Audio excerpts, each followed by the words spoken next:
পাপি মন করে গৌরী গৌরী, পাপি মন করে গৌরী গৌরী। গিরিপুরী আজ সুরনাগার, শ্বেত বস্ত্রে মাগো শ্বেতাম্বরী।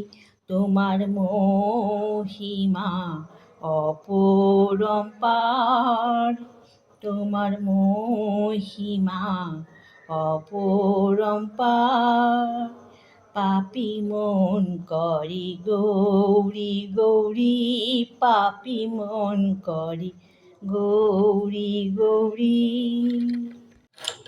দ্য স্যাক্রেড পাথের পক্ষ থেকে আমি শ্রীমতী কণিকা দাস আমার সকল দর্শক বন্ধুদের জানাই আজ চৈত্র নবরাত্রির অষ্টম দিনের মহা অষ্টমীর আন্তরিক প্রীতি, শুভেচ্ছা ও অভিনন্দন। মায়ের অষ্টম রূপ মহাগৌরী।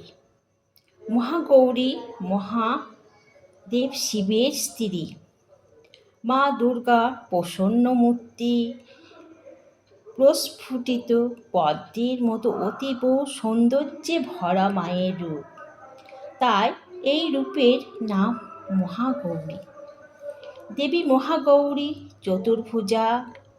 মায়ের এক হাতে ত্রিশূল, অন্য হাতে ডমরু, তৃতীয় হাতে বর মুদ্রা, চতুর্থ হাতে আছে অভয় মুদ্রা।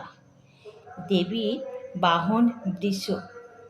মায়ের এই রূপের জন্য মা গৌরীকে শিবাও বলা হয়। মা গৌরীকে শান্তি, পবিত্রতা, আনন্দ, বিদ্যা, করুণা ও অভয়ের প্রতীক হিসাবে পুজো করা হয়। এই মাকে সহস্রা চক্রে বসিয়ে আরাধনা করতে হয়। সহস্রা চক্রে বসিয়ে আরাধনা বা জপ যখন আমরা করব, এই মায়ের জপের আমাদের জীবন থেকে ভয়, দুঃখ দূর হয়ে যাবে, আর জ্ঞান আর সাফল্যতে ভরে যাবে। আধ্যাত্মিক শক্তি বৃদ্ধি পাবে, শান্তি, পবিত্রতা লাভ হবে। তাই মা গৌরীকে এখন আমরা সহস্রা চক্রে বসিয়ে মায়ের আরাধনা করব।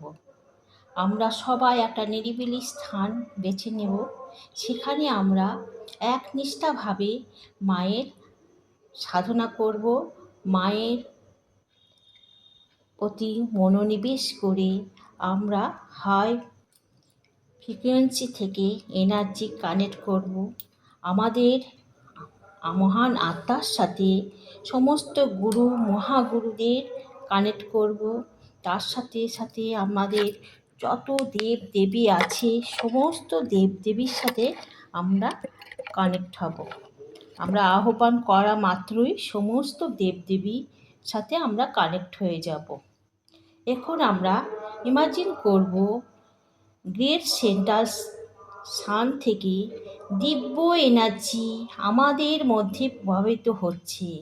চোখ বন্ধ করে অনুভব করব সমস্ত দিব্য মহান আত্মাদের এনার্জি আমাদের ব্রহ্মরন্ধ্রের মধ্য দিয়ে প্রবাহিত হচ্ছে।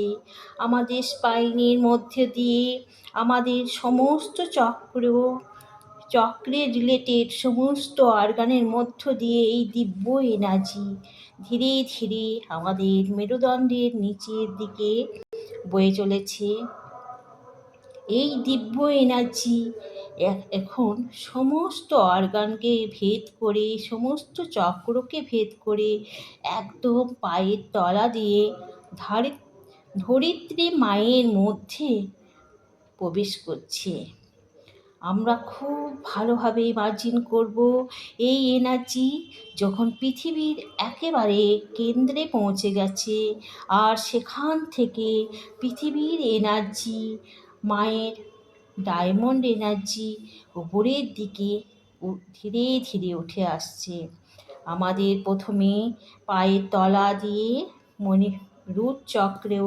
রুটচক্র থেকে ধীরে ধীরে এই দিব্য এনার্জি স্বাধিষ্ঠান চক্র হয়ে, মণিপুর চক্র হয়ে, আমাদের অনাহত চক্র হয়ে, বিশুদ্ধ চক্র হয়ে, আজ্ঞা চক্র হয়ে একদম স্বাধিষ্ঠানে এসে উপস্থিত হলো। এই চক্রে এখন আমরা একনিষ্ঠাভাবে মনোনিবেশ করব, করে মায়ের বীজ মন্ত্রটা জপ করব। ওম আইম হ্রিম ক্লিম মহাগৌরী নমঃ। ওম আইম হ্রিম ক্লিম মহাগৌরী নমঃ। ওম আইম হ্রিম ক্লিম মহাগৌরী নমঃ। ওম আইম হ্রিম ক্লিম মহাগৌরী নমঃ। ওম আইম হ্রিম ক্লিম মহাগৌরী নমঃ। ওম আইম হ্রিম ক্লিম মহাগৌরী নমঃ। ওম আইম হ্রিম ক্লিম মহাগৌরী নমঃ। ওম আইম হ্রিম ক্লিম মহাগৌরী নমঃ। ওম আইম হ্রিম ক্লিম মহাগৌরী নমঃ। ওম আইম হ্রিম ক্লিম মহাগৌরী নমঃ। ওম আইম হ্রিম ক্লিম মহাগৌরী নমঃ। ওম আইম হ্রিম ক্লিম মহাগৌরী নমঃ। ওম আইম হ্রিম ক্লিম মহাগৌরী নমঃ। ওম আইম হ্রিম ক্লিম মহাগৌরী নমঃ। ওম আইম হ্রিম ক্লিম মহাগৌরী নমঃ। ওম আইম হ্রিম ক্লিম মহাগৌরী নমঃ। ওম আইম হ্রিম ক্লিম মহাগৌরী নমঃ। ওম আইম হ্রিম ক্লিম মহাগৌরী নমঃ। এই মায়ের মন্ত্রের জপের পূর্ণ ফল আমি মায়ের শ্রীচরণে অর্পণ করলাম। মা জগৎবাসীর মঙ্গল করো, সমস্ত ভক্তের মনোবাঞ্ছা পূর্ণ করো। তোমার সমস্ত ভক্তের উপর তোমার আশীর্বাদ বর্ষিত হোক। ধন্যবাদ।